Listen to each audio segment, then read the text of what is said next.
In today's video, we're going to be using recycled materials to create a produce stand that looks like this.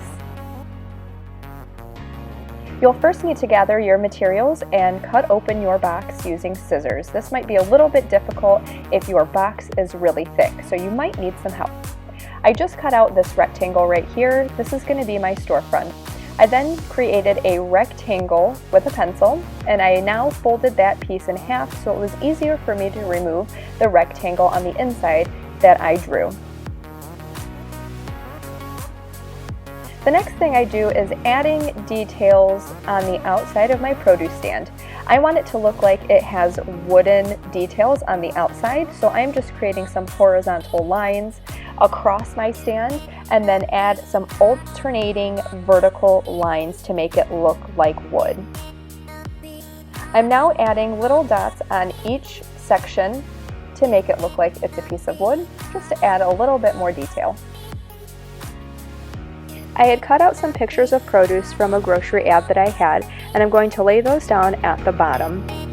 I've created my own Mod Podge, taking school glue and water and using equal parts to mix both. You don't have to make this on your own. You could either use tape, a glue stick, or regular school glue if you have it. I laid a base layer down so my fruit and vegetables could stick to the bottom, and I'm adding a little bit more on top just so it adheres nicely to my background.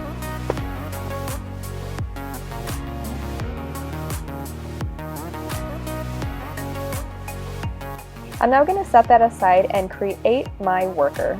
I'm going to use this toilet paper too, but I'm going to cut it in half because I don't need both sides. I'm now drawing the face and the shoulders and the neck of my produce worker.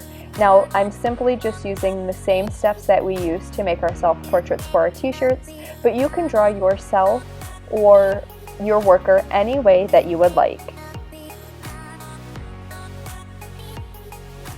I'm now just taking a black Sharpie and outlining it, and then I will go back in and add some color throughout my character, but you can either just leave it a pencil drawing or use any materials that you may have. If you have colored pencils you like to use, markers, crayons, or even paint, feel free to use them.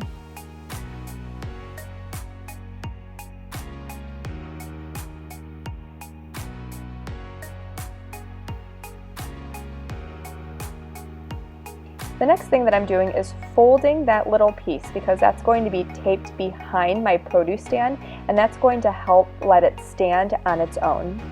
The next thing that I'm doing is just taking a little piece of newspaper to create a fresh produce sign that goes on the outside of my little stand.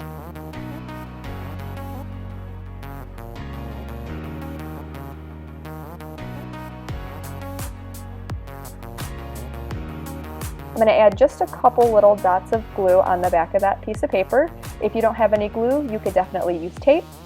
In the next video, I'm going to show you how to make that purple house and that tree, so stay tuned.